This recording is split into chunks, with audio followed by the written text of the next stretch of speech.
রাখি উৎসবের দিন অভিরূপের সমস্ত সত্যি ধরে ফেলল ফুলকি।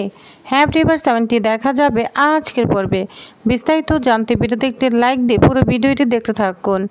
গল্পের শুরুতে আমরা দেখতে পাবো ফুলকি রোহিতকে বলছে, এই খবরটা তো শুধু আমি, আপনি, ধানু দিদি, তমাল দাদা, পিয়াল দাদা জানতো, আর তো কেউ জানতো না। তাহলে কিভাবে জানলো? তখন রোহিত বলতে থাকে, অভিরূপ ছিল আমার সঙ্গে। যার সঙ্গে ফুলকি বলতে থাকে অভিরূপ দাদা। আর তখন রুদ্র ওই পাশে দাঁড়িয়ে আছে, বলছে না না, আমাকে কিছু একটা করে থামাতেই হবে, এই আলোচনা থামাতেই হবে। আর তখন দরজা নক করে বলতে থাকে আসছি। তখন ফুলকি বলে অভিরূপ দাদা। আর তখন অভিরূপ বলে সরি, আমি না এই সময় একদম বিরক্ত করতে চাইনি, আসলে লাবণ্য ম্যাডামকে খুঁজছিলাম। তখন ধানু বলে রিবাই তো অনেকক্ষণ আগে বেরিয়ে গিয়েছে। অভিরূপ দা কেন বলো তো, কিছু দরকার? তখন বলল উনি বলেছিলেন আমার সাথে এক জায়গায় যাবে, এজন্যই এসেছি। তখন রুদ্র মনে মনে বলে কথাটা আপাতত ঘুরে দিয়েছি। লাবণ্যর দিকে নজরটা গেল, আর এ নিয়ে না এখন কথা বলবে না, আর এখন এই নিয়েই কথা বলবে। ভাববে আমি মনে হয় লাবণ্যর প্রেমে পড়ে গিয়েছি। ধানুর চোখ মুখ দেখে সেটাই বলছে। ঠিক আছে তাহলে আমি আসি, গুড নাইট। এটা বলে রুদ্র এখান থেকে চলে যায়। তখন ধানু বলতে থাকে দাবাই ফুলকি, আচ্ছা তোমাদের কি মনে হচ্ছে বলো তো, অভিরূপ দাদা এবং দিবাইয়ের মধ্যে কি কোনো সম্পর্ক গড়ে উঠেছে? তখন রোহিত বলে কি বলছিস, কি পাগল হয়ে গিয়েছিস? তখন ধানু বলে আরে বাবা, আমি ফুলকিকে অনেক আগেই বলেছিলাম ব্যাপারটা, তোর নজরে তো কিছুই পড়ে না। এই অভিরূপদের ব্যাপারে আমার অনেক খটকা লাগছে। কেন লাগছে আমি জানি না। দেখে ফুলকি মনে মনে বলছে আমি না অনেক প্রশ্নের উত্তর পাচ্ছি না। আমার হাতের কাঁচে চুরি ভাঙ্গার সময় অভিরূপ দাই পাশে ছিল, বাজুয়ারির মৃত্যুদেহের পাশে সেই ভাঙ্গা চুরি ছিল, কি করে হলো? ঠান্ডারগঞ্জে মারামারির সময়ে অভিরূপ দাদা দিবাইয়ের কাছ থেকে খবর নিয়ে উপস্থিত হলো, ঠিক মারামারির সময় আবার গায়েব হয়ে গেল। ওখানে সবাই আমাদের চিনল কি করে? একমাত্র তো অভিরূপ দাই জানতো আমরা দুজন ছদ্মবেশ নিয়ে গিয়েছি। এখন সেই বিষয়টা সামনে এলো, একটু নজর রাখা উচিত। নরসিংহদেবের মন্দিরে কি সত্যি ইঙ্গিত দিয়েছিল? এদিকে রুদ্র পার্টি অফিসে চলে এসেছে, বলছে দেখো রুদ্র, তুমি একটা কথা পরিষ্কার শুনে নাও, তোমার উপরে যা যা কাজের দায়িত্ব দেওয়া হয়েছিল প্রত্যেকটা কাজ ভেস্তে গিয়েছে।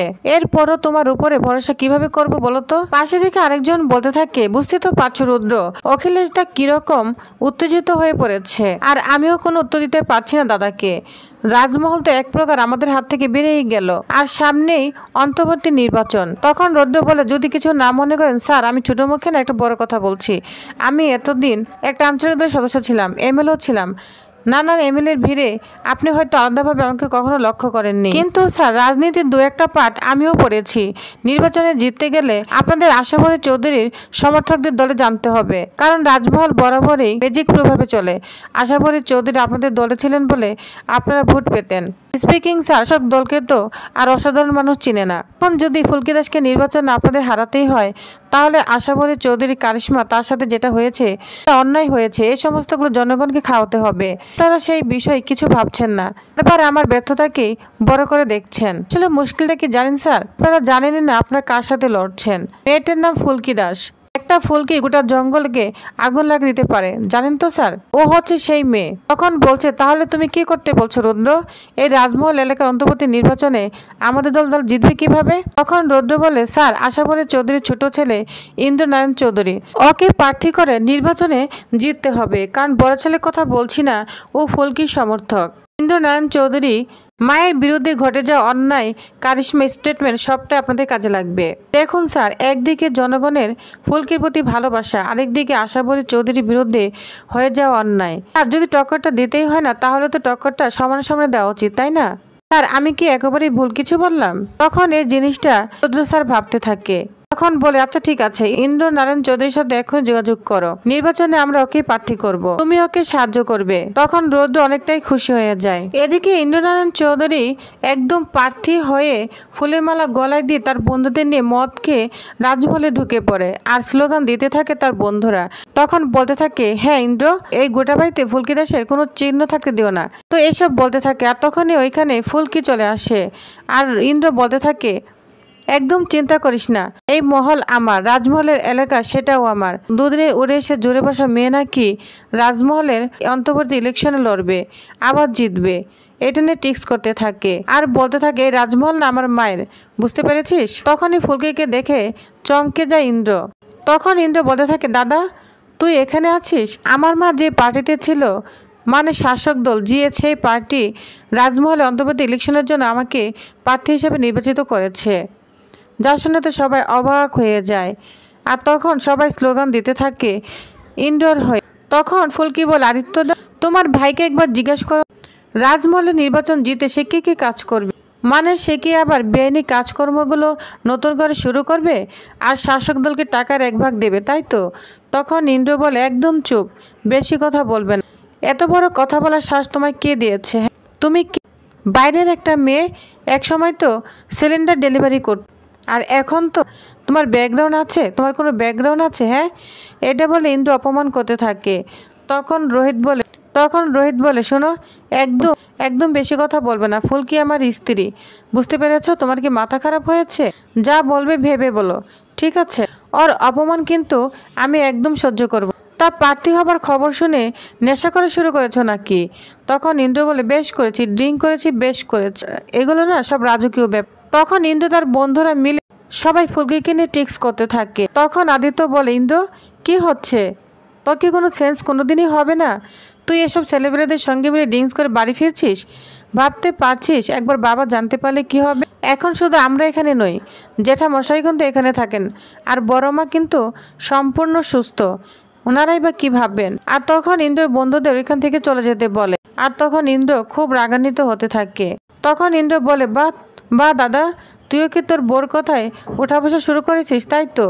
তখন ফুলকি বলে বউ যদি ঠিক কথা বলে তাহলে তো বোর কথাই শোনা উচিত, তাই না? আর বীরত্ব দেখানোর জন্য অন্যায় কাজ করা তো উচিত নয়। তখন ইন্দ্র বলে এই তুমি না বড় বড় কথা বলবে না, বুঝতে পেরেছ? আমার মাকে তুমি ফাঁসিয়েছ, ফাঁদে ফেলেছ। মনে রাখবে যে তোমাকে আমি কখনোই এই রাজমহলের নির্বাচনে জিততে দিব না, এটা সবসময় মাথায় রাখবে। তখন ফুলকি বলে ছোট কুমার পারলে আটকে দেখাবে, ঠিক আছে? দেখো তোমরা তো সোজা পথে কখনোই জিততে পারবে না, তোমাদের নানান রকমের কারসাজি করতে হবে জিততে গেলে, তাই না? আমি জানি এই রাজমহলে কিছু দুর্নীতি করা মানুষজন তোমাদের পাশে থাকবে, কিন্তু সাধারণ মানুষজন আমাদের পাশে থাকবে, আমাদের পাশে থেকে লড়বে, বুঝতে পেরেছ? কালকে রাখি উৎসব, এসে দেখো দলে দলে কত মানুষ আমাদের পাশে বন্ধু হতে এসেছে। আর তখন ইন্দ্র বলে তোমার মিষ্টি মিষ্টি কথা কেউ ভুলবে, বুঝতে পেরেছ? আমার মাকে তুমি মিথ্যে কথা বলে ফাঁসিয়েছ। আর তখন ফুলকি বলে তুমিও তো দেখি সেই ম্যাডামের পথেই হাঁটছ, আমরা সবাই মিলে না তোমাকে আটকাবো। ম্যাডাম যে অন্যায় রাজমহলে করেছিল আমি সেটা আর রাজমহলে হতে দিব না। তখন ইন্দ্র বলে খবরদার, এটা বলে ফুলকিকে মারতে যায় আর তখন ফুলকি ইচ্ছামতো মারতে থাকে। কার গায়ে হাত তুলতে এসেছো? তুমি ভুলে যাচ্ছ আমি একজন বক্সার, এই বলে হাত মুচড়ে দেয় আর তখন বলে বেশি মারলাম না, ছেড়ে দিলাম, আর কোনদিন যদি আসো না তাহলে কিন্তু আর ছেড়ে দিব না। তখন ইন্দ্র অনেক ব্যথা পায় হাতের মধ্যে আর তখন আদিত্যকে বলে দাদা তুই দাঁড়িয়ে দাঁড়িয়ে দেখছিস, তুই কিছুই বলছিস না, শুধু বৌদির আত্মীয় বলে? তখন বলে না দানশীর আত্মীয় বলে না, ফুলকি কিন্তু আমাদের ছোট বোন। তখন ছোট রাজাবাবু চলে এসেছে, বলছে আদিত্য কিন্তু ঠিকই বলেছে, তোমার মা আর তুমি কখনোই ফুলকিকে মেনে নিতে পারোনি, তুমি ভুলে গিয়েছো তোমার মা কি করেছে? তোমার মা ফুলকি আর আমার দাদা দুজনকে মেরে ফেলার চেষ্টা করেছে, এটা কি ঠিক কাজ করেছে? তুমি তোমার মায়ের মতোই রয়ে গেলে, তুমি আমার মতো হতেই পারলে না, যাও তুমি ফুলকির কাছে ক্ষমা চাও। তখন ইন্দ্র বলে না বাবা, কিছুতেই ক্ষমা চাওয়ার প্রশ্নই আসে না, ও আমার মাকে ফাঁসি দিয়েছে। এটা বলে ইন্দ্র এখান থেকে চলে যায়। তখন ছোট রাজাবাবু রোহিত এবং ফুলকির কাছে ইন্দ্রর হয়ে ক্ষমা চায় আর তখন বলে না না না রাজাবাবু আপনি এভাবে বলবেন না, কারণ ছোট রানীমা যত অন্যায় করেছে সবাই তো জানে, ছোট রানীমা যাই করুক না কেন ইন্দ্র তো তার ছেলে, অবশ্যই খারাপ লাগবে, এ নিয়ে আপনি নিজেকে একটু দোষারোপ করবেন না, বুঝতে পেরেছেন? তখন রোহিত বলে ধানু তুই যা ইন্দ্রর হাতে একটু মলম লাগিয়ে দে, অনেকটা চোট পেয়েছে। তখন বলে না না কিছুতেই আমি লাগাতে পারবো না, ফুলকি ওর হাতটা ভেঙে দিলেই ভালো হতো। তখন ফুলকি বলে দিদি, ধানু দিদি কালকে না রাখি উৎসবটা না বড় করেই করতে হবে, লোকজনদেরকে বোঝাতে হবে জোরে জোরে থাকাটা কত জরুরি। অন্যদিকে ইন্দ্র তো খুব রাগান্বিত হচ্ছে, খুব নেশা করছে আর বলছে ফুলকিকে আমি কিছুতেই জিতে দিব না। তখনই ওইখানে রুদ্র চলে আসে অবিরূপ সেজে, বলছে আমি তোমার বন্ধু হয়ে তোমার পাশে থাকতে চাই, তোমাকে আমি নির্বাচনে তোমাকে জয় করতে চাই। তখন বলে কে তুমি?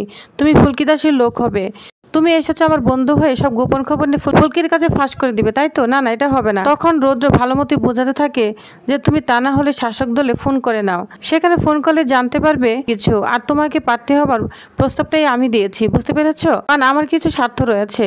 তো সব কিছু খুলে বলতে থাকে রৌদ্র। তখন ইন্দ্র বিশ্বাস করে আর বলছে ঠিক আছে, আমি বিশ্বাস করেছি তোমার কথা। তবে জানো তো রাখি উৎসব কিছুতেই আমি হতে দিব না, সব প্ল্যান ভেস্তে দিব। আমার একটা বড় প্ল্যান রয়েছে। আমার মা, এই রাজমহল আমার মা তৈরি করেছে, এটা আমি কিছুতেই অন্য কারো হতে দেব না। আর ফুলকি দাসকে আমি কিছুতেই নির্বাচনে জয়ী হতে দেব না। তখন রৌদ্র অনেক খুশি হয়ে যায়, আর এগুলো আড়াল থেকে সব ফুলকি শুনে ফেলে। তো টিউবাস, তাহলে নেক্সট আকর্ষণীয় পর্বে কী হতে চলেছে? এবার কি অভিরূপের সমস্ত সত্যি জেনে গেল ফুলকি? নেক্সট আকর্ষণীয় পর্বটি জানতে অবশ্যই আমার সাথেই থাকুন। ধন্যবাদ।